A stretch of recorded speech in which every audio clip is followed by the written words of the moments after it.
नैब तरमीम का लदम होने के बाद जिन सियासी रहनुमाओं के नाम इसमें शामिल हैं, तो क्या उनकी जो मुश्किलात है वो बढ़ रही हैं? क्योंकि वतन वापसी पर नवाज शरीफ साहब, शहबाज शरीफ समेत जो नून लीग के कई लीडर्स हैं, उनको भी जो नैब मुकदमात है उसका सामना है, और यहाँ तक कहा जा रहा है कि शायद गिरफ्तारी भी हो सकती है।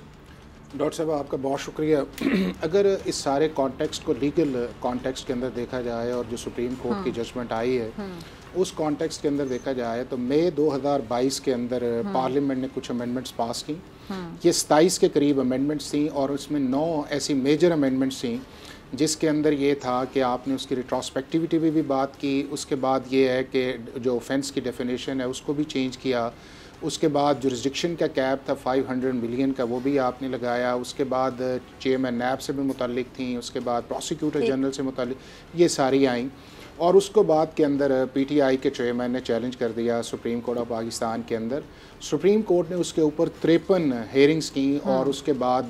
जब चीफ जस्टिस का लास्ट दिन था तो उन्होंने वो फैसला किया और 27 में से जो 9 अमेंडमेंट्स थी उनको उन्होंने स्ट्राइक डाउन कर दिया ओनली ऑन द बेसिस कि जी ये पर्सन स्पेसिफिक है, रिट्रोस्पेक्टिविटी आ नहीं सकती और इस मुल्क के अंदर अकाउंटेबिलिटी की कंटिन्यूटी रहनी चाहिए। और इससे जो एडवांटेजेस आए हैं वो सारे के सारे उन्होंने ख़त्म किए। और उससे हुआ ये कि पाकिस्तान के अंदर जितने भी केसेस उस दौर के अंदर थे जो नैब ने वापस किए, जो सैकड़ों के हिसाब से केस वापस थे या इंक्वायरीज थी या इन्वेस्टिगेशन थी, because of the judgment of the supreme court वो सारी की सारी रिवाइव कर गई। यानी कि उनकी पोजीशन वो आ गई जो अमेंडमेंट होने से पहले की थी। वो चाहे किसी भी पॉलिटिकल पार्टी के हों, चाहे वो गवर्नमेंट सर्वेंट्स के हों, या वो ऐसे लोग थे जो नैब के सेक्शन 9 के अंदर या सेक्शन 2 के अंदर या सेक्शन 5 के अंदर जो लोग थे जिसमें प्ली बार्गेनिंग वाला भी था, वो सारे के सारे। अब इसके अंदर जो लीगल पोजीशन तो ये है कि after the judgment of the supreme court ये सारे के सारे केसेस जो हैं रिस्टोर हुए और उस पर ही आपने देखा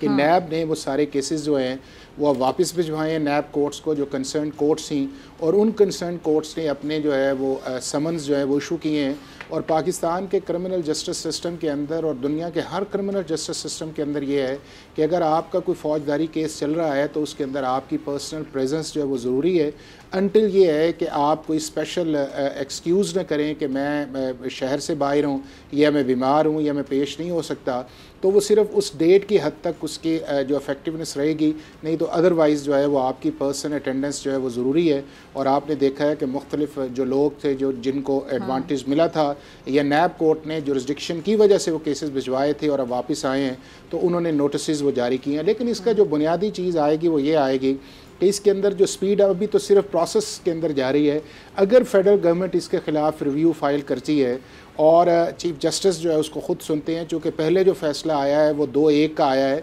और उसके अंदर ये है कि जो चीफ जस्टिस जिन्होंने फ़ैसला इस अमेंडमेंट्स के ख़िलाफ़ दिया था वो अब चले गए हैं। तो अब जो इस वक्त सर्विंग जजेज़ हैं वो एक करके उनकी ओपिनियन है। तो जो फाइनल इसके अंदर चीज़ आएगी वो आएगी चीफ जस्टिस ऑफ पाकिस्तान जो मौजूद हैं कि वो किस तरह पार्लियामेंट की सुप्रीमेसी पे बात करते हैं या लेजिस्लेशन पे करते हैं। तो ये सारी चीज़ें जो हल तलब है, और मैं ये समझता हूँ कि चीफ जस्टिस ऑफ पाकिस्तान ने जिस तरह ये 3-4 बड़े स्टेप्स लिए हैं कि आपने देखा कि प्रैक्टिस एंड प्रोसीजर के ऊपर 15 रुकनी बेंच भी बनाया है, उसके बाद पार्लियामेंट की लेजिस्लेशन के ऊपर भी उन्होंने पॉजिटिव बात की है, फिर एडजर्नमेंट्स पे भी बात की है। इस तरह वो सारे फैसले जो हैं जिस तरह के इंपॉर्टेंट हैं उन्हें इमीडिएट ये प्रैक्टिस एंड प्रोसीजर एक्ट के बाद लगाया जाना चाहिए, सुनना जाना चाहिए और उसके ऊपर एक कंक्लूसिव फैसला आना चाहिए। ठीक है जी। अगर नवाज शरीफ साहब के जो कानूनी मामलात हैं वो जूं के तूं रहते हैं तो फिर बहुत से लोगों को ये शक है, तो बहुत से तज्जियाकार तबसरा करने वाले या जो मुखालिफत करते हैं नून लीग की, तो वो कहते हैं कि फिर 21 अक्टूबर नहीं आएगा। देखिए, चीज़ ये है कि अगर आप उनके लीगल स्टेटस पे बात करें तो उसके 2 एस्पेक्ट्स हैं। एक उसका एस्पेक्ट्स ये है कि जो कॉन्स्टिट्यूशन के अंदर डिस्क्वालिफिकेशन है, और वो डिस्क्वालिफिकेशन ये है कि पनामा केस के अंदर जो सुप्रीम कोर्ट के बेंच ने एक रूलिंग दी उसके अंदर उन्हें 62(1)H के अंदर किया गया और वो उनकी डिस्क्वालिफिकेशन परमानेंट है कि अगर वो फ़र्ज़ किया अगर क्रिमिनल साइड छोड़ भी दें तो वो पाकिस्तान की पॉलिटिक्स के अंदर इलेक्शन के अंदर हिस्सा नहीं ले सकते जितनी देर तक वो जो 61(2)H का कैब है, या सुप्रीम कोर्ट उस जजमेंट को रिविजिट करे, या ये है कि सुप्रीम कोर्ट के अंदर इस तरह का आइडेंटिकल केसेस जाए और सुप्रीम कोर्ट उसके अंदर एक नई जूरिस्प्रूडेंस जो है उसको लेके आए। सही। अब दूसरा ये है उनका कि उनके 3 इस वक्त केसेस थे उस पनामा जजमेंट के बाद। एक था फ्लैगशिप का केस, दूसरा एवनफील्ड का था और तीसरा उसके अंदर अल अजीजिया का था। अब तीनों केसेस के अंदर जब वो चले नैब कोर्ट्स के अंदर, तो उसके अंदर 2 के अंदर उन्हें सज़ा हुई, एक के अंदर उन्हें 10 साल की सज़ा हुई जो एवन फील्ड्स वाले अपार्टमेंट्स हैं, अल अजीज़िया के अंदर उन्हें 7 साल की सज़ा हुई, और जो फ्लैगशिप वाला था उसके अंदर वो एक्विट हो गए।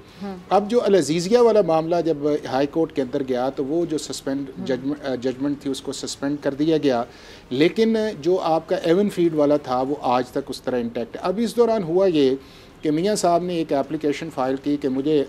पिंडी से डयाला से लाहौर शिफ्ट कर दिया जाए, मेरा घर उधर है। नैब कोर्ट ने उस एप्लीकेशन को एक्सेप्ट किया, और फिर उसके बाद आपने देखा कि 2019 के अंदर जो है वो मेडिकल ग्राउंड्स के ऊपर एक पटिशन जो है